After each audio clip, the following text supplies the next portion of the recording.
Hello students, good morning. आज की जो हमारी ऑनलाइन क्लासेस है उसे चालू करने से पहले मैं आप लोगों को बता देता हूं कि सबसे पहले हम लोगों ने रीजन्स ऑफ डाइवर्सिटी अर्थात विविधता में जो विविधता है उसके कौन कौन से कारण हैं उसके बारे में हम लोगों ने पढ़ा था।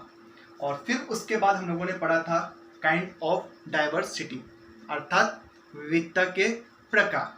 तो विविधता के प्रकार में ज्योग्राफिकल डाइवर्सिटी, लिंग्विस्टिक डाइवर्सिटी, हमने ये दो टॉपिक जो थे वो हम लोगों ने पढ़ लिए थे।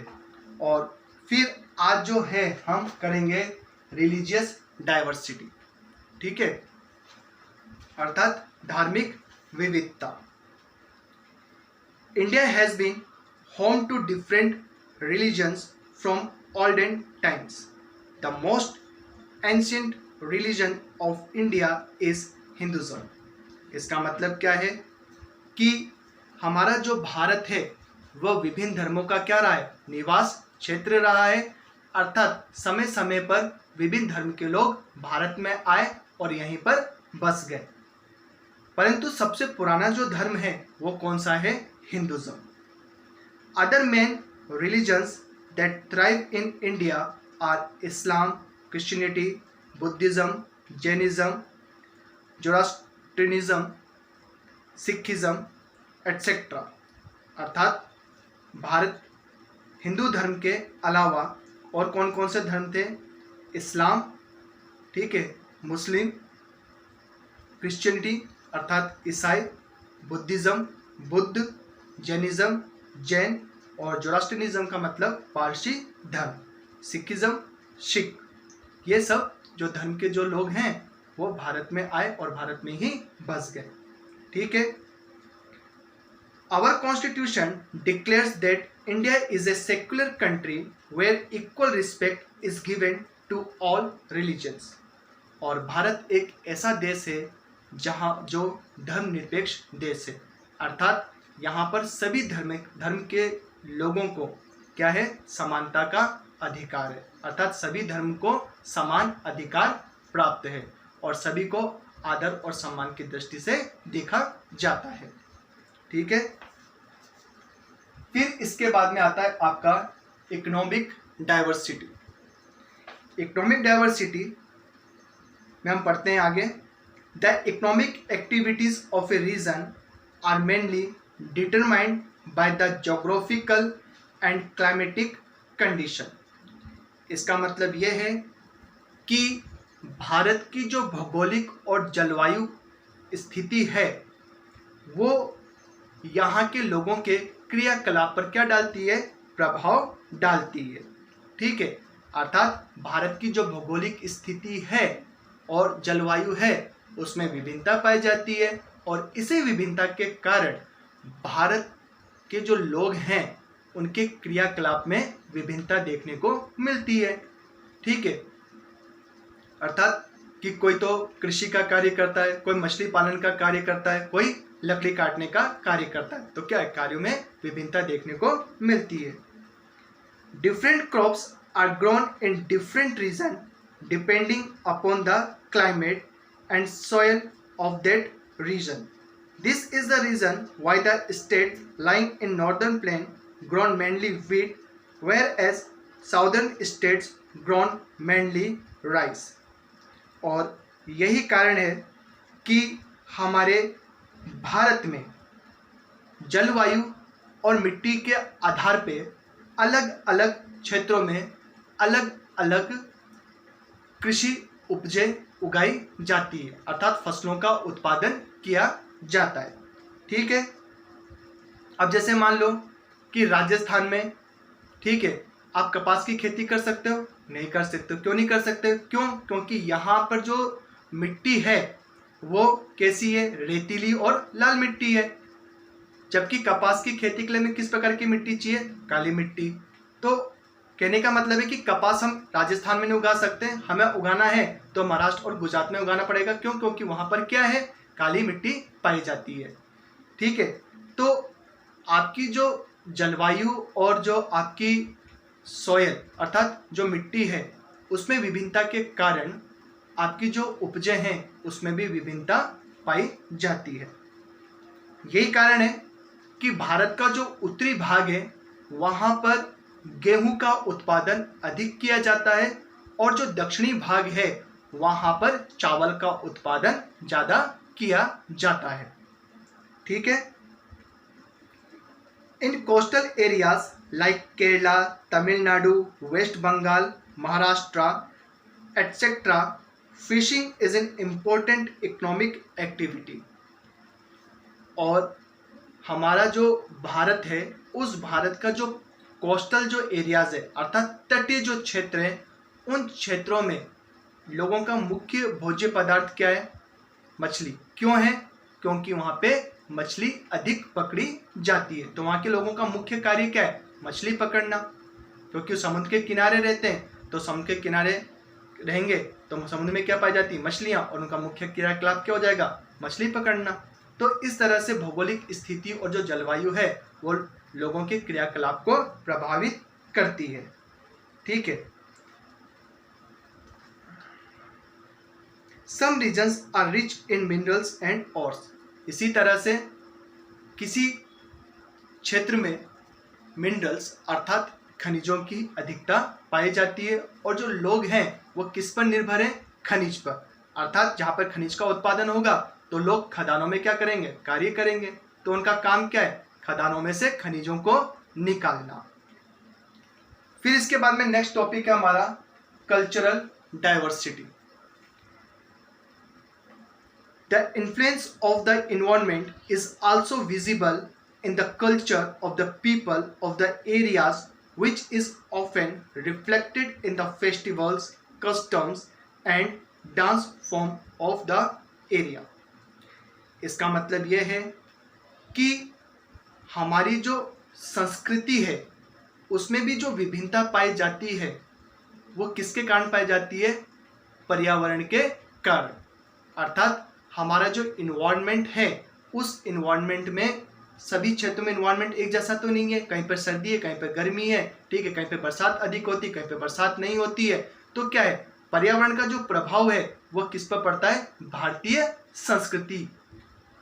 संस्कृति पर। अर्थात अलग अलग जो लोग हैं उनकी जो संस्कृति है वो भी कैसी है? अलग अलग।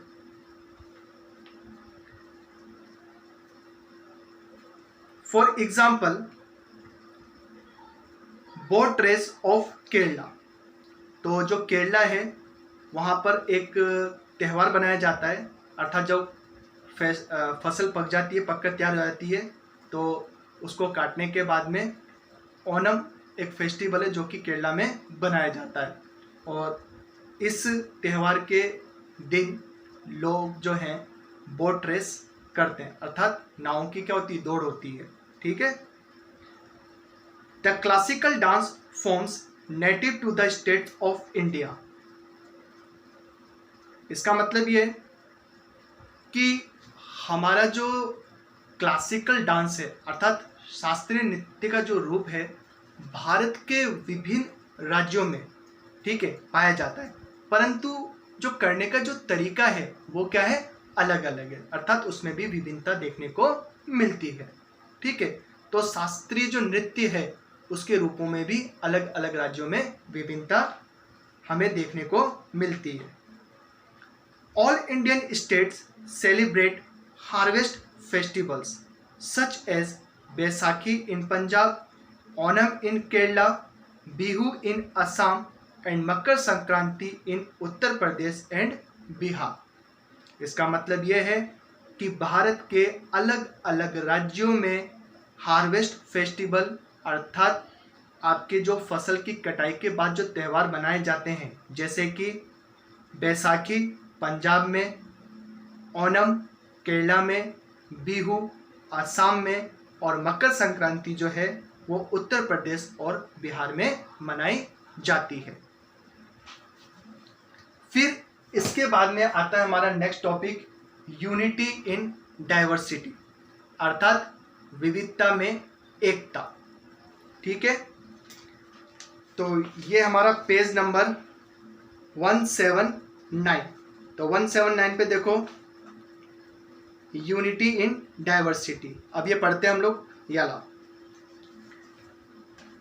Despite the multiplicity of religions, languages, castes, regions, and cultures, there has always been an underlying unity in India. People belonging to different regions have made valuable contributions to the development of the country. इसका मतलब यह है कि भारत में विभिन्न धर्म, भाषा, जाति, क्षेत्र, संस्कृति आदि में विभिन्नता पाई जाती है।